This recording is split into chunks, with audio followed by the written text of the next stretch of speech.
farmacologia, que é aquele trabalho de semiologia, que é extenso, mas não menos importante, porque um bom técnico de enfermagem ele tem que ter domínio da administração do medicamento, ele tem que ter domínio daquela droga que ele está administrando com relação ao efeito, com relação à indicação, com relação a contraindicações. Então a gente já viu todo o aparato dentro da farmacologia, as definições, as taxas, os receituários, a parte da farmacocinética com vias da administração, absorção, distribuição, metabolismo e excreção. Vamos fechar com farmacodinâmica essa semana e os grupos medicamentosos já vimos também.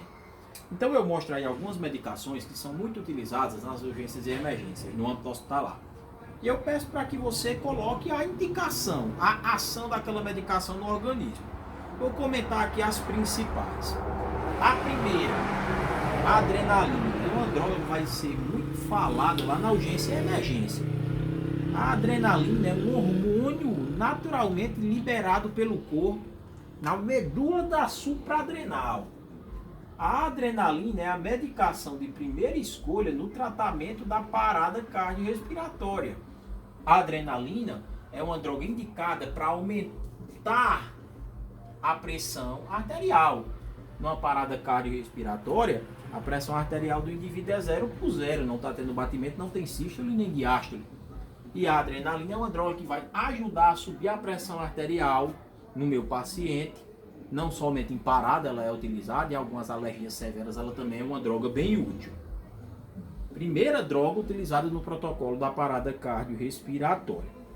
Muitos antibióticos eu tenho aí, como a ampicilina, como a cefalexina, como a azitromicina, como, deixa eu ir baixando aqui para acharmos mais.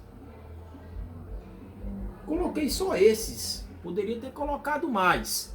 Então lembre-se, antibiótico é utilizado para o tratamento de doenças bacterianas. Mas eu tive faringite, dor de garganta, doença classicamente viral. O médico passou azitromicina, que é uma bactéria. O porquê disso? Não tem lógica? Tem, vou explicar. Possa ser que aquele vírus que está parasitando e tendo efeito ali na região da tua garganta, ele vem a ser o pau mandado de uma bactéria. Então o uso da azitromicina mata a bactéria e consequentemente o vírus se enfraquece. Lembrando que doença viral não vou ter uma medicação que elimine por completo o vírus. Apenas faz com que ele regrida ali no organismo e muitas doenças virais você não pega outra vez por conta do mecanismo de memória, é o que a gente espera que aconteça inclusive agora com o coronavírus. Então, antibiótico, doença bacteriana. O porquê que elimina a bactéria? Já vimos que a bactéria se reproduz por divisão binária. Clones. Eu tenho aqui a bactéria, tenho o DNA, divisão binária, divide o DNA em duas moléculas, duas novas células iguaizinhas às mães. Matou a mãe, também matou os filhos. Vírus não, os vírus eles sofrem mutações e a medicação que eu uso para matar a mãe, eu não mato as filhas, por exemplo. Outra medicação de destaque aqui, vamos lá, brometo de patrópio, bromidrato de fenoterol, medicações muito utilizadas na atenção básica do procedimento de nebulização. São medicações broncodilatadoras. Os brônquios levam o ar para os pulmões. Quando o brônquio está estreito, entra pouco ar. Quando eu uso a medicação e o brônquio se dilata, aumenta a passagem de ar e para um paciente, por exemplo, que tem asma, é um baita de um alívio. Asma, né, que é o edema da mucosa brônquica, fazendo com que haja ali uma obstrução na entrada do ar. Muito cuidado com o nome de comércio e princípio ativo da medicação, não é? Bromidrato de fenoterol e brometro de patrópio. O bromidrato de fenoterol é o Berotec e o brometro de patrópio é o Atrovent. Tá bom? Captopril, medicação clássica no tratamento da hipertensão arterial. O captopril é uma medicação do grupo inibidor da enzima convertase da angiotensina. Então preste atenção aqui. Entenda o mecanismo de ação dessa medicação.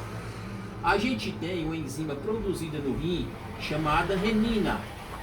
Renina se liga ao angiotensinogênio e forma um produto chamado angiotensina 1.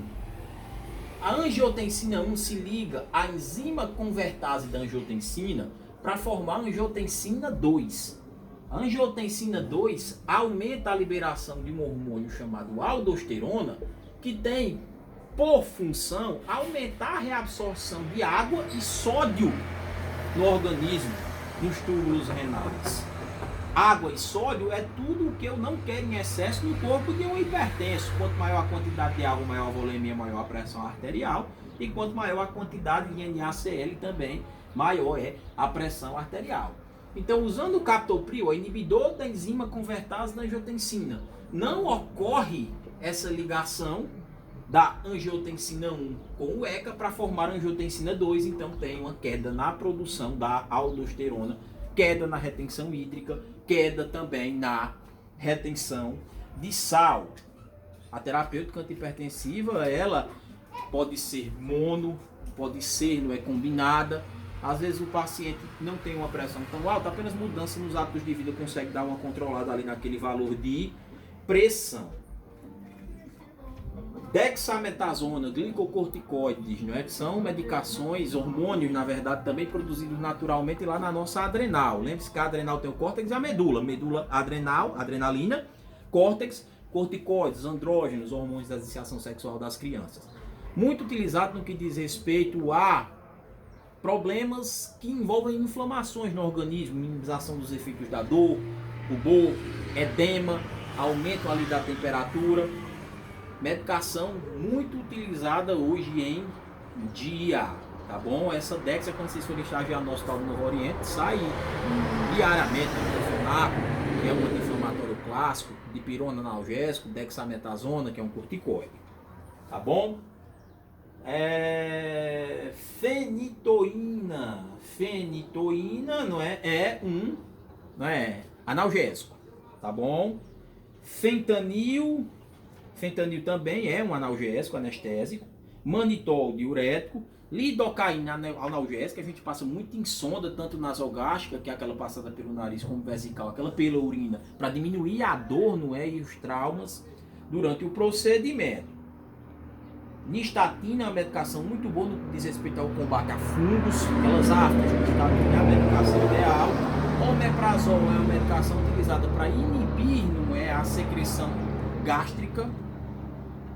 A gente começa, né, com tratamento com, não é, sorrisais clássicos, bicarbonato de sódio, a evoluir para o omeprazol, a evoluir para uma medicação também muito utilizada aqui, que é a ranitidina. O omeprazol é um protetor gástrico, muito utilizado quando a pessoa ela toma uma porrada de medicações. Eu preciso de uma medicação ali para fazer uma proteção da minha mucosa gástrica, porque senão aparece a gastrite e, consequentemente, as úlceras pépticas. Sulfato de magnésio é uma medicação utilizada no tratamento da pré-eclâmpsia. Agora, o sulfato de magnésio ele pode causar parada cardiorrespiratória ali na mãezinha. Então é fundamental que eu tenha a medicação antagonista, né, que é o canato de cálcio. Lembrando que a gente tem a pré-eclâmpsia, que é uma mãezinha com uma PA fora do padrão ideal, apresentando também proteinúria. Eclâmpsia quando convulsiona. E ainda tem outras complicações piores, que é a síndrome HELP, aumento de enzima hepática TGO-TGP, baixa na quantidade de plaquetas e hemólise, quebra excessiva de hemácias. Propanolol é uma medicação utilizada no tratamento da hipertensão arterial, bloqueio dos receptores beta. Vasopressinol, hormônio antidiurético, também está no protocolo da parada. O hormônio antidiurético, quanto maior a liberação, maior a retenção de água nos túbulos renais, aumenta a pressão arterial, uma quantidade maior dele sendo liberada. Por que a pessoa urina muito quando bebe cerveja? Porque o hormônio antidiurético é bloqueado, diminui a reabsorção hídrica e aumenta a quantidade de água na urina. Hormônio antidiurético, vasopressina, que é liberado naturalmente lá no hipotálamo. Lembra disso? O hipotálamo produz e não é a neurohipófise armazena e libera na circulação. Aspirina, medicação muito utilizada como analgésica, antitérmica, anti-inflamatória, também não é como anticoagulante. Glibenclamida, hipoglicemia oral utilizado no tratamento da diabetes 2, metformina também. E o óleo, né, mineral, útil no que diz respeito ao processo de constipação. O paciente está 72 horas sem evacuar, usa o óleo mineral para facilitar com que ele evacue. E você precisa passar uma sonda retal no meu paciente.